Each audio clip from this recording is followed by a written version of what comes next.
From CBS News Bay Area, this is the Morning Edition. San Francisco's former fire commissioner was brutally attacked in the marina, and a witness to that attack shares images of a potential suspect. The Bay Area cycling community is mourning one of their own. We'll tell you what we've learned about the champion cyclist hit and killed by a car, and how his death is prompting calls for action.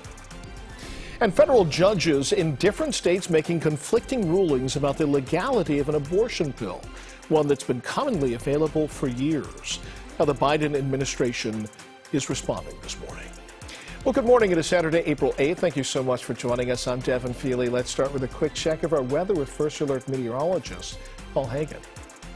We do have some locally dense fog out there this morning, but once that dissipates, which should happen by mid to late morning, lunchtime at the latest, it's looking like a pretty nice Easter weekend. Dry conditions and warmer temperatures, especially for Easter itself on Sunday.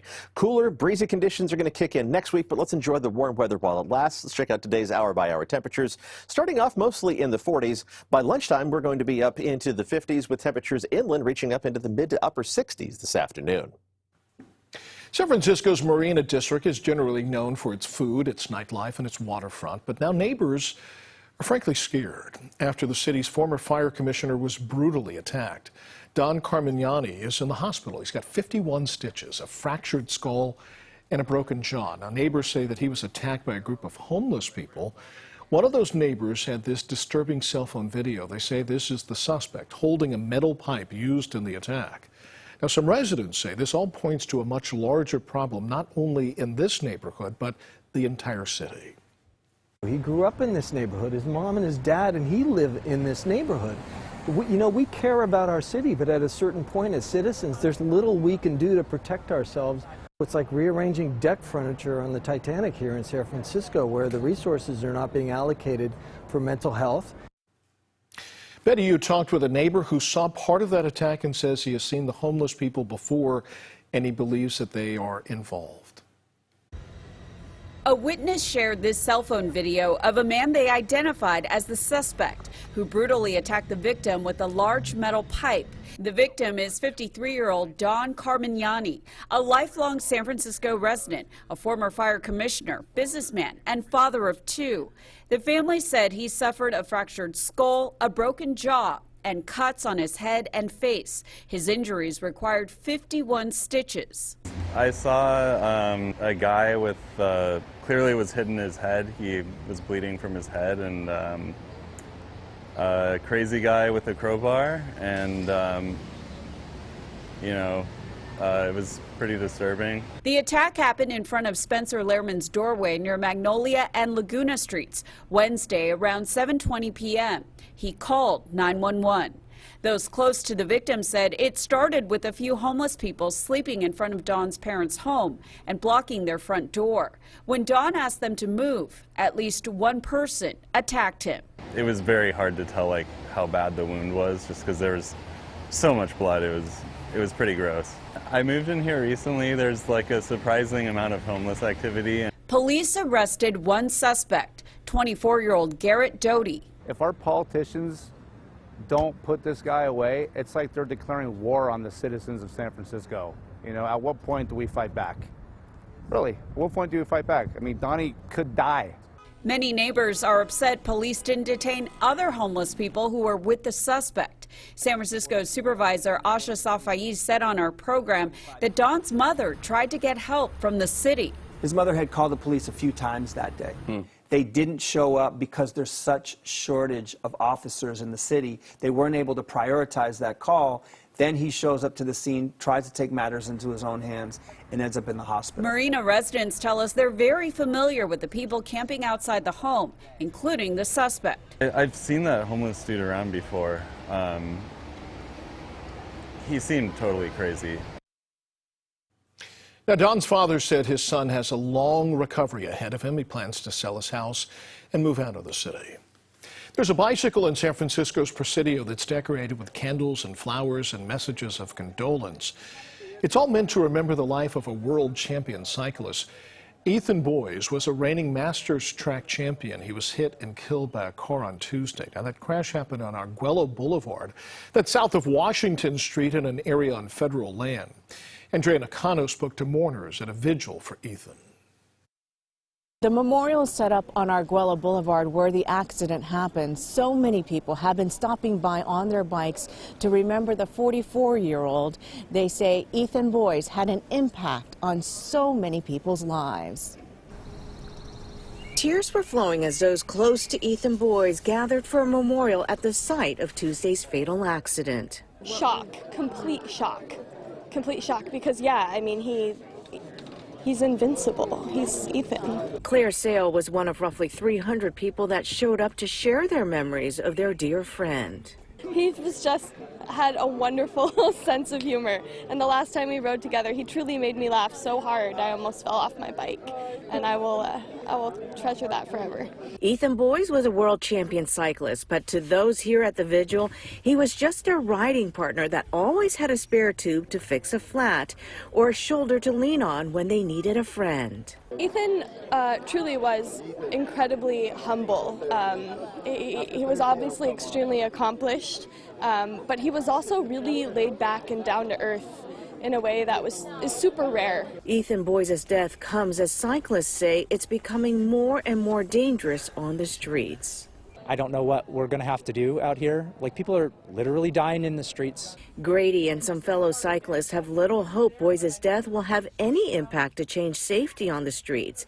It actually concerns them more that one of the most experienced riders they know became the latest victim. When you think about the amount of time that he spent on a bicycle, I guess the assumption is that he'll be able to respond in any situation. So the fact that he couldn't in this one is telling. While authorities look into how and why the accident happened, friends say they will never forget the man that genuinely cared for those in the cycling community. 34 bicyclists have been killed in San Francisco since 2010. Now, the city recently created a Vision Zero task force. Its focus is street safety. There is an element of uncertainty this morning over who can get the most commonly used abortion pill in the U.S. That's after conflicting court rulings on Friday about the legality of the drug mifepristone. Now, the drug has been widely available for more than 20 years.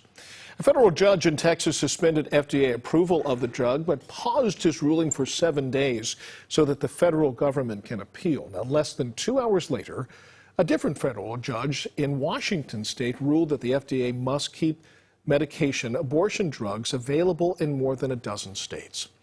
A Bay Area legal expert says this is a significant development because now the case could end up in the Supreme Court.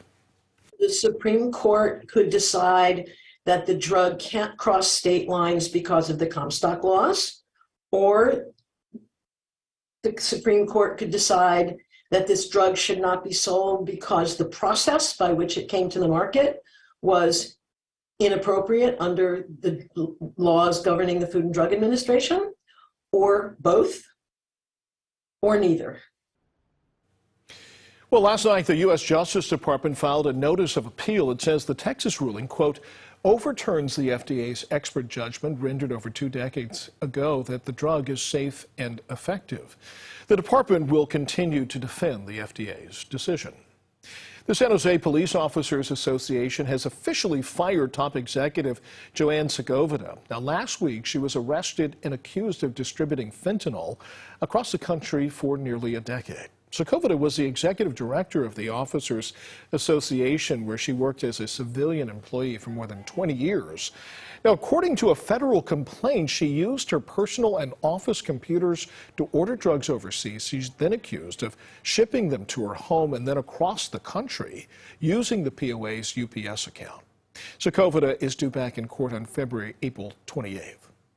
A new legal blow to convicted Theranos executive Sunny Balwani, who hoped to delay his nearly 13-year prison sentence.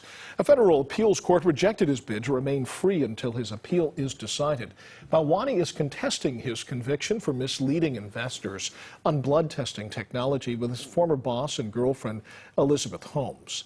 He must report to prison on April 20th. That's a week before Holmes. A jury convicted her last year of fraud and conspiracy. A judge sentenced her to more than 11 years in prison. Vice President Kamala Harris joined a rally in Nashville for several Democrats targeted by Republicans for expulsion from the Tennessee House. That was after those Democrats demanded stronger gun control measures. CBS reporter Mark Strassman is in Nashville with more. Round of applause for the awesome Justin Jones and Justin Pearson. The newly expelled Tennessee lawmakers are being hailed by many as heroes in Nashville, one day after being ousted from the state legislature for demanding action on gun control. We need you. Vice President Kamala Harris flew down from Washington to support the so-called Tennessee Three and said the actions by the Republican supermajority were shameful. A democracy says you don't silence the people. You do not stifle the people. You don't turn off their microphones when they are speaking about the importance of life and liberty. Republicans expelled Democrats Justin Pearson and Justin Jones for disrupting a legislative session with their fellow Democrat, Representative Gloria Johnson. No action, no peace. The three were demanding stricter gun control laws in the wake of another school shooting. Mutiny on the House floor. The expulsion drew immediate outrage from many watching. Johnson, a former teacher who experienced a school shooting in 2008, avoided removal by just one vote. It might have to do with the color of our skin. Republicans deny that. Jones will likely be back in the chamber room soon. Nashville's council chooses an interim replacement on Monday, and a majority of them have signaled they intend to appoint Jones. President Joe Biden is headed to his family's ancestral hometown in Ireland for a 4-day visit, and you can bet that he's going to get a warm welcome home. Now, residents in Ballina have been hanging American flags and painting buildings across the town. One of the president's great-great-grandfathers lived there until 1850 when he moved to the U.S. The town of 10,000 still has strong connections to the U.S. Many former residents moved to Pennsylvania in the 19th century, and the town is a twin city with Scranton, the president's hometown. Now, a cousin says the president's Irish roots run deep. Oh, he's very close. His Irish roots are really deep in his heart. So like everything, when he speaks about Ireland, you know, he, as he said himself, he gets goose pimples on the back of his neck, you know.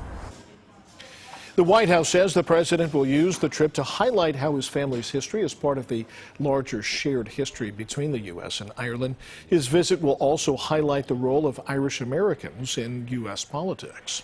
Well, coming up, there is still a ton of snow in the Sierras and what that means for ski season at one of Lake Tahoe's biggest resorts. Here's a live look outside before we head to break. We will be right back.